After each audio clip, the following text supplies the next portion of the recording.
We will show you a little trick.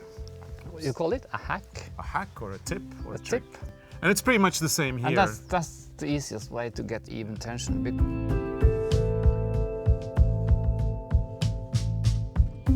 Hi everybody and welcome to our YouTube channel. We are as always your hosts Arne and Carlos, and today we have a little hack or tips for you when you knit colorwork. Yes. We're going to be talking about the mittens that we've got here, and the tension of this yarn, which is the Alpaca Soft DK from Rowan, is around 22 stitches per 10 centimeters, 4 inches, which means this is a DK yarn. It's a DK yarn. Yeah. And what we want to do when we knit colorwork is we want to make sure to maintain the same tension on the places where we're knitting just in the solid color and on the places where we are knitting the colorwork. Yeah. So we want to maintain 22 stitches per 10 centimeters the whole way. Yeah. Right? We want to have every single stitch the same size. And we've got a great hack for you. Yes, we for have. this. Because sometimes when you do color work like this, like on this part where you have to change yarn for each stitch, that is always hard to get nice. Sometimes it's really hard. And it's the same for like on this side and also this part, because you knit 2 in each color and then you change. Mm-hmm. That can very often be very uneven. And you also have it on this old mitten. Yeah, these are lovely little... These are very old. Yeah, these are from our collection of mittens from our archive. This one here that I'm holding is a Selbu mitten, and that is also a Selbu mitten. And on this side, in the palm of the hand, you see you also change for each stitch. And on this one is actually very nice. So this was a good knitter. Except where the yarn is a little thin, but that's because of the yarn. That's not... maybe it's because it's so yarn. old. Yeah. And on this one, this can go very wrong sometimes when you do stripes like this. I think it's fine on this one because it's even. Yeah. It's a little bit, maybe the person who made it pulled the yarn a little bit too much because it's a little bit bumpy. Yeah, but I think the tension is quite nice. It's okay, yeah. But the black is a little, I think the black is a little tighter than the gray. I think it's the yarn behind that is pulled a little bit too hard. Inwards. And so we will show you a little trick.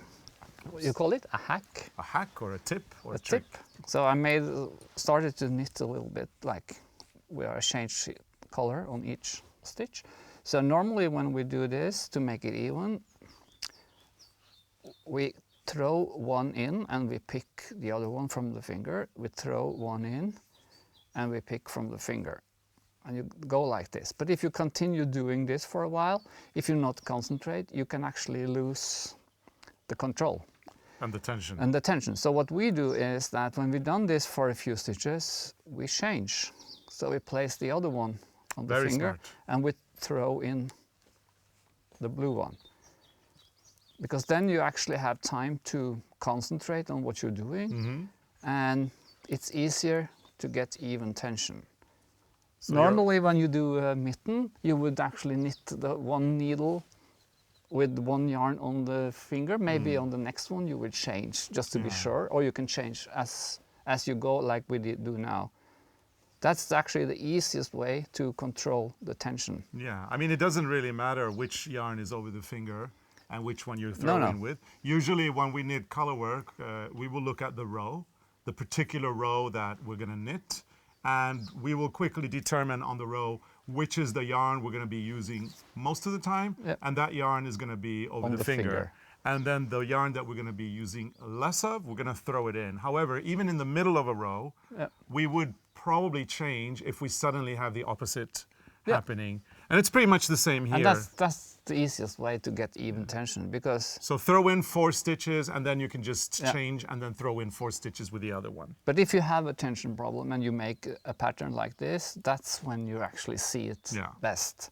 And then we went on the cruise with a coastal boat, and there was a Norwegian... Our knitting cruise that we used to do back in the pre-COVID times. Yeah, and a lady from Norway who joined us, she showed me how she did color work when she had to change yarn for every stitch.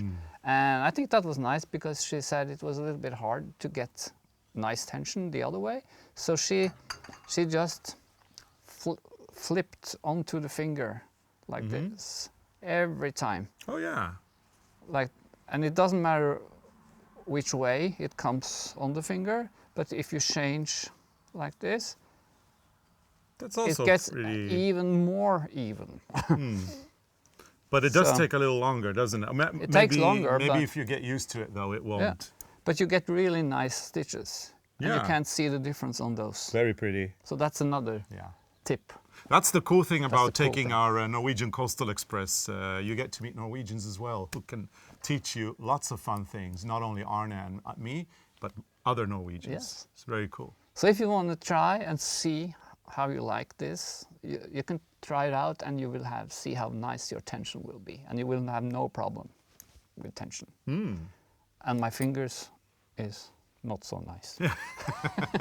Yeah, this is the time of the year when we spend the whole summer gardening, and we get gardener's fingers. Yeah.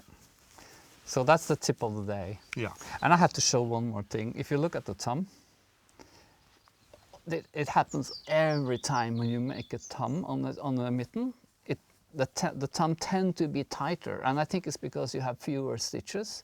So it's so easy to pull a little bit too hard, and you see that had happened on this one. There's difference on the thumb and the palm of the hand, but that's normal. A lot of people do that, so don't worry. You won't look at it later. No, absolutely not. So that's the tip of the day. Yeah. And so the mitten that I'm wearing right now, it's actually only half. Well, it's one mitten, but it's just half of a pair. And if you can see what it is, it's half a Selbu star or Selbu rose. And if you want to see what it looks like with the other mitten, just go to our web shop at arnecarlos.com and check it out there. And you can get the pattern as well in our web shop. And you can see the complete when you put both hands together and you shape the star or the Selbu rose. We designed these back in 2018 for knit stars. But the mitten is also available through us. Yeah, these are not available because these are old. But from our archives. We could always do some redesign on this. And this one is very special because this one doesn't have a, what you call that, the gusset? Yeah, it doesn't. This one has just they made an opening and they knitted the thumb. There's no gusset. So to compare, if we want to... it works. Yeah, and if you want to compare what it looks like with the one that has the gusset. So this is the difference. This is with the gusset and this has no gusset. And in Norwegian knitting of mittens, we usually like having that V-shaped gusset. Yeah. It actually makes the pattern also more interesting. Yeah. On the other hand, it does make sense, Arne, that there's no gusset because of the straight lines that go down. So if I were designing a mitten that had straight lines, I would probably skip the gusset anyway. But this is the only mitten we have in the archives who doesn't have the gusset. Yeah. Okay.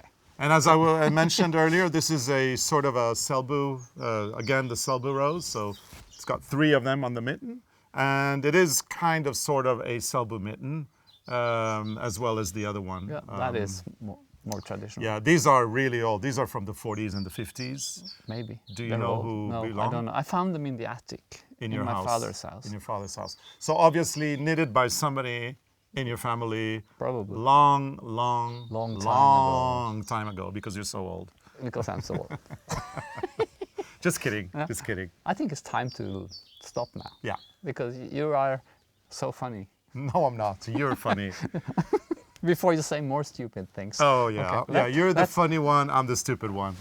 Okay, yeah, that's it from us today. A great hack, a great tip that will allow you to follow the tension that you're using when you're knitting your colorwork projects. Remember, you want to keep the same tension on the colorwork part as well as on the solid part. And in order to do that, you do need a few tips and hacks. And today was one of them. Yeah, so cast on some stitches and practice. Yeah. By changing color on each stitch. And off you go. And off you go. So, Arne, how about some formalities? Or should I do those? You can do those, because I've been talking too much and I'm so old I can hardly speak anymore. Okay, sorry. I didn't mean to say, because you're not that old. No.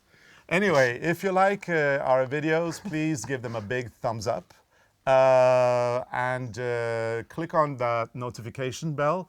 The notification. The notification bell, as Arne calls it. Yeah. because it doesn't actually mean that you're naughty. It just means that you get the notifications or you get a ring, a pling, a bell every time we post a new video. And sometimes we post them on a day off if we make a mistake or if we just feel like posting an additional video, right? We never do mistakes, do we? No, we never make mistakes. Never.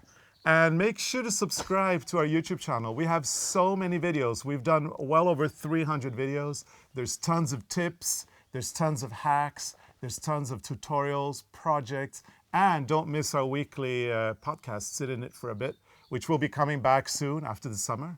Yeah, and what else? Oh yeah, and get on the newsletter. That's the best way to find out about all the shenanigans. That's a great word, isn't it?